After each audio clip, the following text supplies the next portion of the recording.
లక్ష్యాలు చేరుకునే క్రమంలో ఎన్నో సవాళ్లు ఎదురవుతాయి, సమస్యలు పలకరిస్తాయి. వాటిని ఒక్కొక్కటిగా అధిగమిస్తూ ప్రయాణం సాగిస్తేనే గమ్యస్థానం చేరుకోగలం. అభివృద్ధి పరంగా చూసినా ఇదే సూత్రం. ఇది తూచా తప్పకుండా పాటించింది కాబట్టే ఇప్పుడు తెలంగాణలో వృద్ధి రేటు ఆశాజనకంగా నమోదవుతోంది. కోవిడ్తో రాష్ట్రాల ఆదాయాలు తలకిందులవుతున్న ఈ కష్టకాలంలోనూ రాష్ట్రం ప్రగతి పథంలో దూసుకుపోతోంది. 1, 2 అని కాదు, దాదాపు అన్ని రంగాల్లోనూ ఈ అభివృద్ధి స్పష్టంగా కనిపిస్తోంది. ఈ ఆపత్కాలంలోనూ రాష్ట్ర పరిశ్రమలు, ఐటీ శాఖ ఎలా నిలదొక్కున్నాయి? నిలకడైన పెట్టుబడుల్ని రాష్ట్రం ఎలా ఆహ్వానిస్తోంది? ఈ ప్రశ్నలకు సమాధానం చెప్తున్నారు ఐటీ ముఖ్య కార్యదర్శి జయేష్ రంజన్. ప్రభుత్వం తీసుకొచ్చిన ప్రోత్సాహకర విధానాలే పారిశ్రామికాభివృద్ధికి కారణమని ఈటీవీతో తన అభిప్రాయాన్ని పంచుకున్నారు. ఐటీ రంగంలో వృద్ధి సాధించడం వెనుక కృషి ఎంత ఉందో ప్రత్యేక ముఖాముఖిలో ఆయన వివరించారు.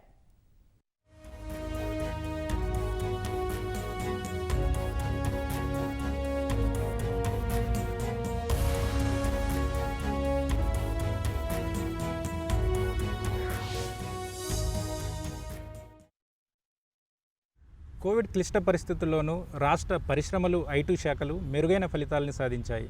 అటు ఉద్యోగాల కల్పనలోనూ, ముఖ్యంగా ఐటీ ఎగుమతుల్లోనూ, రాష్ట్ర తలసరి ఆదాయంలోనూ దేశ సగటును మించిన వృద్ధిని నమోదు చేశాయి. ఈ ఆశాజనక ఫలితాల వెనుక ఆయా శాఖలు ఎటువంటి కృషి సలిపాయి, వాటి భవిష్యత్తు కార్యాచరణ ఏ విధంగా ఉంది వంటి విషయాల్ని మనతో పంచుకునేందుకు పరిశ్రమలు, ఐటీ శాఖ ముఖ్య కార్యదర్శి జయేష్ రంజన్ గారు ప్రస్తుతం మనతో ఉన్నారు. జయేష్ గారు, ఫస్ట్ ఆఫ్ ఆల్ కంగ్రాచులేషన్. ముఖ్యంగా మీ ఆధ్వర్యంలో పనిచే 2 అద్భుతమైన ప్రగతిని సాధించాయి పరిశ్రమలు మరియు ఐటీ శాఖలు. ముఖ్యంగా చూసుకున్నట్లయితే కోవిడ్ క్లిష్ట పరిస్థితుల్లో ఈ సాధించిన ప్రగతి అనేది చాలా ప్రత్యేకమని చెప్పేసి యాన్యువల్ రిపోర్ట్ విడుదల సందర్భంగా కేటీఆర్ గారు కూడా అన్నారు. ఇండస్ట్రీ పెద్దల నడుమ దీన్ని ఘనంగా నిర్వహించుకోవాల్సింది సాదాసీదిగా నిర్వహించుకున్నామని కూడా అన్నారు. సో ఈ క్లిష్ట కోవిడ్ టఫ్ టైంలో ఈ మెరుగైన ఫలితాలు సాధించడం ఏ విధంగా ప్రత్యేకం? కోవిడ్ నేపథ్యంలో కూడా ఈ 2 వర్గాల్లో, ఐటీ వర్గంలో మరియు ఇండస్ట్రీస్ రంగంలో మంచి ప్రగతి చేయడానికి కొన్ని ముఖ్యమైన కారణాలు ఉన్నాయి. మొట్టమొదటి కారణం ఏముంది అంటే, ఇంగ్లీష్లో చెప్తాను, మొమెంటం అంటే వేగం, ఏ గతి ద్వారా మనము అభివృద్ధి సాధిస్తూ ఉన్నాము. సో దానికంటే గత సంవత్సరాల కంటే ముందు సంవత్సరాల గురించి మనము కొంత చూస్తే 2 సంవత్సరాల క్రితం, 3 సంవత్సరాల క్రితం, 4 సంవత్సరాల క్రితం అప్పటి నుంచి ఒక మంచి పునాది వేయడము, తర్వాత మొమెంటంని చాలా వేగంగా ముందుకి తీసుకువెళ్ళడం అట్లాంటి చేయడం జరిగింది. సో ఈరోజు ఆ మొమెంటం ఆ స్థాయికి చేరిపోవడం వలన ఏమవుతుంది అంటే, ఈ కోవిడ్ లాంటి అవరోధాలు పెద్దగా దాని నుంచి మనకు అంత సమస్య రావట్లేదు. ఐటీ విషయానికి వస్తే దాంట్లో 2 ఇంకా ప్రత్యేకమైన విషయాలు ఉన్నాయి. ఒకటి ఏముంది అంటే, ఈ ఒక నగరంలో ఐటీ కంపెనీలు, మనకు ప్రపంచానికి సంబంధించిన అన్ని పెద్ద పెద్ద కంపెనీస్ ఉన్నాయి. సాధారణంగా వాళ్ళు 2-3 సంవత్సరాల ముందే కొన్ని కీలక నిర్ణయాలు తీసుకుంటారు. సో ఉదాహరణకి ఒక కంపెనీ ఈరోజు 1000 మందితో ఉంటే వాళ్ళు 2 సంవత్సరాల ముందే నిర్ణయం తీసుకుంటారు, దట్ సరే ఈ 1000ని మనము 2000గా చేసుకోవాలి, 3000గా చేయించుకోవాలి. సో ఈ సంవత్సరం చూస్తున్నటువంటి ఫలితాలు మనకు 2 సంవత్సరాల క్రితమే, 3 సంవత్సరాల క్రితమే నిర్ణయించబడిన అంశాలు అన్నమాట. సో అది మొదటి విషయము. రెండవది, ఐటీలో ఇంకా ఒకటి ఏం జరుగుతూ ఉంది అంటే, కోవిడ్ ఖచ్చితంగా ఉంది, బట్ కోవిడ్ వలన వాళ్ళకి కొత్త అవకాశాలు కూడా వచ్చినాయి. ప్రపంచం అంతా డిజిటలైజేషన్ చాలా చాలా భారీ స్థాయిలో జరుగుతూ ఉంది. మామూలు సమయానికంటే కూడా డిజిటలైజేషన్ కొన్ని రెట్లు పెరిగింది. సో ప్రతి ఐటీ కంపెనీకి కొత్త అవకాశాలు వస్తున్నాయి. కాబట్టి కొత్త మందిని వాళ్ళు నియమించుకోవడము, కొత్త ప్రాజెక్ట్స్ మొదలు పెట్టడం, ఇట్లాంటివి జరుగుతూ ఉంటాయి. ఆ బెనిఫిట్స్ ఈరోజు తెలంగాణకి, హైదరాబాద్కి కూడా వస్తూ ఉంది. సో ఐటీలో అంత గణనీయ ప్రగతి సాధించడంలో పెద్ద నాకు ఆశ్చర్యం లేదు. ఇండస్ట్రీలో కూడా ఎట్లా ఉంది అంటే, ఖచ్చితంగా స్మాల్ ఇండస్ట్రీస్కి ఈ లాక్డౌన్ వలన, ఇతర సమస్యల వలన వాళ్ళ కార్యక్రమాలకి ఖచ్చితంగా కొన్ని అవరోధాలు వచ్చినాయి. కానీ లార్జ్ ఇండస్ట్రీస్ సంగతి చూస్తే వాళ్ళు కూడా కొంత దూరదర్శితతో వాళ్ళు ముందుకు వెళ్తారు. ఈరోజు ఖచ్చితంగా సమస్య ఇట్లా ఉండవచ్చు, కానీ వాళ్ళు భవిష్యత్తు గురించి కూడా గమనిస్తారు. అండ్ ఈరోజు ఒకటి ఏం మనము లాక్డౌన్ ద్వారా ఒక విషయం ఏం తెలుసుకున్నాము అంటే, లాక్డౌన్లో లాజిస్టిక్స్కి అన్నిటికంటే ఎక్కువ బాధ లాజిస్టిక్స్కి కలిగింది. అంటే సుదూర్ ప్రాంతం నుంచి నేను రా మెటీరియల్ తెప్పిస్తున్నాను, నేను నా తయారు చేసిన వస్తువుల్ని చాలా దూర ప్రాంతంకి అమ్మిస్తున్నాము. ఇట్లాంటి ఈ రెస్ట్రిక్షన్స్ వలన, మూవ్మెంట్ లేకపోవడం వల్ల రకరకాలుగా వాళ్ళకి నష్టాలు జరిగినాయి. సో లాజిస్టిక్స్ దృష్టితో చూస్తే ఈరోజు తెలంగాణ కానీ హైదరాబాద్ కానీ మన భారతదేశానికి సెంటర్లో ఉంది. ఆ సెంటర్లో కావడం వలన మనకు లాజిస్టిక్స్ దృష్టితో చాలా అడ్వాంటేజెస్ ఉంటాయి. ఇక్కడ మనము మ్యానుఫ్యాక్చరింగ్ చేస్తూ ఉంటే ఏ ప్రాంతంకైనా చాలా సులభంగా తయారు చేసిన వస్తువుల్ని తరలించుకోవచ్చు. అక్కడ నుంచి ఏదైనా తెప్పిస్తూ ఉంటే తెప్పించుకోవచ్చు. ఖర్చులు తక్కువ ఉంటాయి. లాజిస్టిక్స్ వసతులు ఇక్కడ ఎక్కువ ఉన్నాయి. సో వీటన్నిటిని దృష్టిలో పెట్టుకొని కూడా కొంతమంది ఈ సమయంలో కష్టం ఉన్నా కూడా దూరదృష్టితో చూస్తూ ఈ సమయంలో హైదరాబాద్లోనే పెట్టుబడి ఎక్కువ పెడతాము అనే వాళ్ళు ముందుకు వస్తున్నారు. సో ఇట్లాంటి కొన్ని కారణాల వలన ఈ కోవిడ్ సమయం కూడా మనకు చాలా మంచిగానే గడిచింది. సో ఐటీకి సంబంధించి మనం ముఖ్యంగా గమనించినట్లయితే ఎగుమతులు కూడా 1,45,000 కోట్లకు చేరుకున్నాయి. ముఖ్యంగా ఉద్యోగాల కల్పనలో కూడా గతేడాది కంటే 45,000 పైచిలకు ఉద్యోగాలను యాడ్ చేశాయి.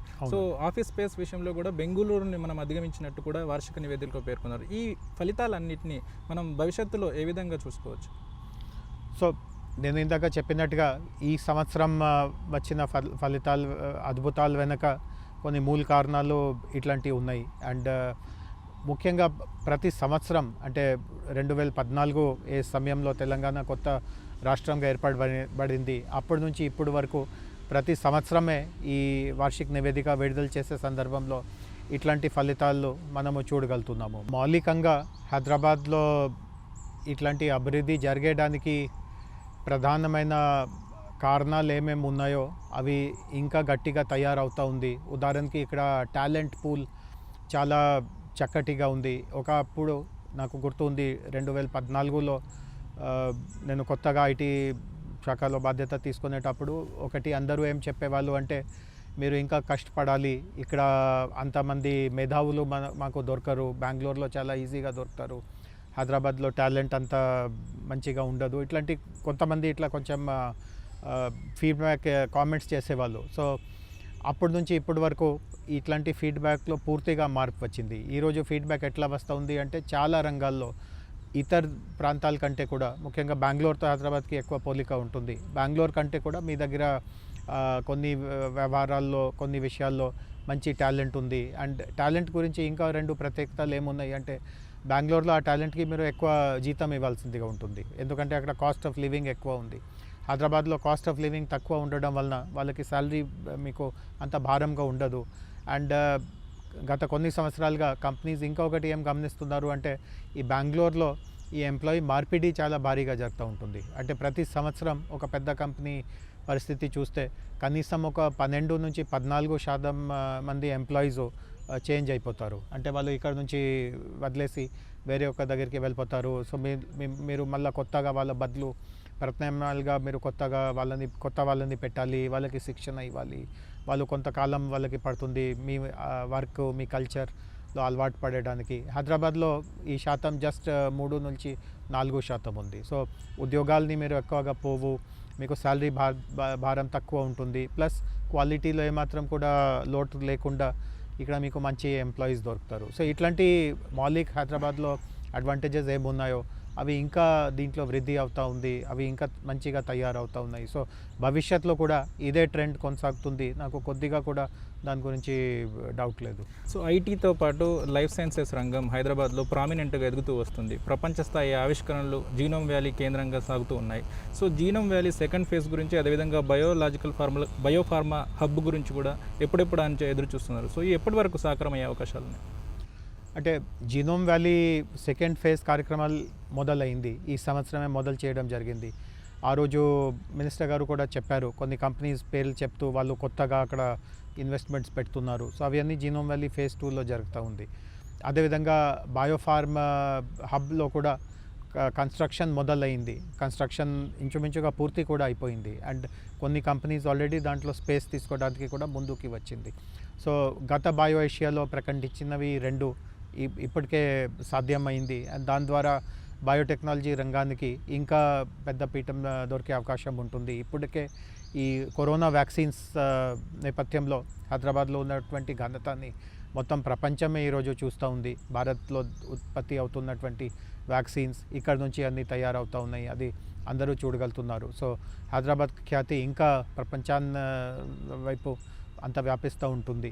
బట్ ఈ సమయంలో ఇంకా ఒక కొత్త ఏం కాదు, బట్ లైఫ్ సైన్సెస్ రంగానికి ఇంకా ఒక చాలా బాగా పెద్ద స్థాయిలో తీసుకువెళ్ళడానికి ఫార్మాసిటీ కూడా చాలా దోహదపడుతుంది. సో ఫార్మాసిటీ కోసం మనము గత 3 సంవత్సరాల నుంచి కృషి చేస్తూ ఉన్నాము. మాస్టర్ ప్లాన్ తయారు చేయడము, స్థలం సేకరించడము, తర్వాత అక్కడ ఇన్ఫ్రాస్ట్రక్చర్ కల్పించడం. సో అవి అన్నీ ఒక చివరి దశకి వచ్చే పరిస్థితిలో ఉన్నాయి. అండ్ భవిష్యత్తులో అతి తొందరలో ఫార్మాసిటీని కూడా లాంఛనంగా ప్రారంభించడం జరుగుతుంది. సో ఒకేసారి అంటే హైదరాబాద్లో ఈరోజు బయోటెక్నాలజీ రంగంలో మంచి అభివృద్ధి ఉంది, ఫార్మా రంగంలో కూడా అభివృద్ధి ఉంది. కానీ ఒకేసారి ఈ అభివృద్ధి చాలా వేగంగా ఇంకా ఒక నెక్స్ట్ స్థాయికి చేరే ఈ ఫార్మాసిటీ వలన పరిస్థితి ఏర్పడుతుంది. Okay, so life sciences and ఫార్మాకి సంబంధించి తీసుకున్నట్లయితే మెడిసిన్స్ ఫ్రమ్ స్కై అనే ప్రాజెక్ట్ను తెలంగాణ ప్రభుత్వం చాలా ప్రాధాన్యతతో కూడిన అంశంగా తీసుకుంటూ ఉంది. చాలా కంపెనీలు తెలంగాణ ప్రభుత్వంతో కలిసి ఈ ప్రాజెక్టులో పనిచేసేందుకు కూడా ముందుకు వచ్చాయని తెలుస్తోంది. సో దీనికి సంబంధించి ఈ ఫలాలు మనకు ఎప్పటి వరకు అందుబాటులో వచ్చే అవకాశాలు ఉంటాయి? ఈ మెడిసిన్ ఫ్రమ్ ద స్కైని ప్రస్తుతం ఒక ప్రయోగంగా చూడాలి. అంటే భారతదేశంలో ఇట్లాంటి విధానం అస్సలు లేదు.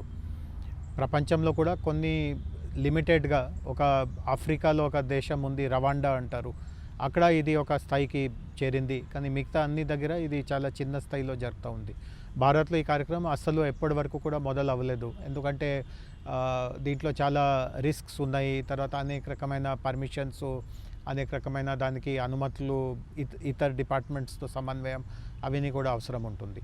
సో తెలంగాణ ప్రభుత్వమే మొట్టమొదటిసారిగా ఈ కార్యక్రమం మేము కూడా చేయగలము అట్లా ఒక ఆలోచనతో కేంద్ర ప్రభుత్వం, తర్వాత వరల్డ్ ఎకనామిక్ ఫోరం అనే ఒక అంతర్జాతీయ సంస్థ ఉంది, వాళ్ళతో మేము కొలాబరేట్ అవుతున్నాము. సో ఇది ప్రస్తుతం మాకు ఈ ప్రయోగం చేయడానికి అందరి దగ్గర నుంచి అనుమతి వచ్చింది.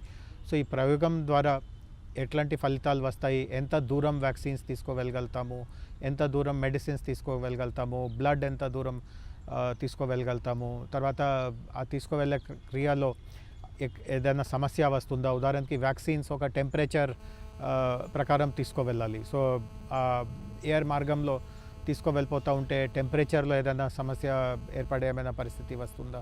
సో ఇప్పుడు జస్ట్ ఒక ఎక్స్పెరిమెంట్గా ఇది కార్యక్రమం వికారాబాద్ ప్రాంతంలో మేము చేయబోతున్నాము. 8 సంస్థల్ని, 8 కంపెనీస్ని ఈ షార్ట్ లిస్ట్ చేయడం జరిగింది. మేము ఒక ఎక్స్ప్రెషన్ ఆఫ్ ఇంట్రెస్ట్ పద్ధతి ద్వారా 8 కంపెనీస్ని మేము షార్ట్ లిస్ట్ చేసాము. సో ప్రతి ఒక్కరికి వికారాబాద్ కేంద్రం నుంచి ఒక పిహెచ్సి వైపు ఇవన్నీ తీసుకువెళ్ళడానికి అనుమతి వస్తుంది.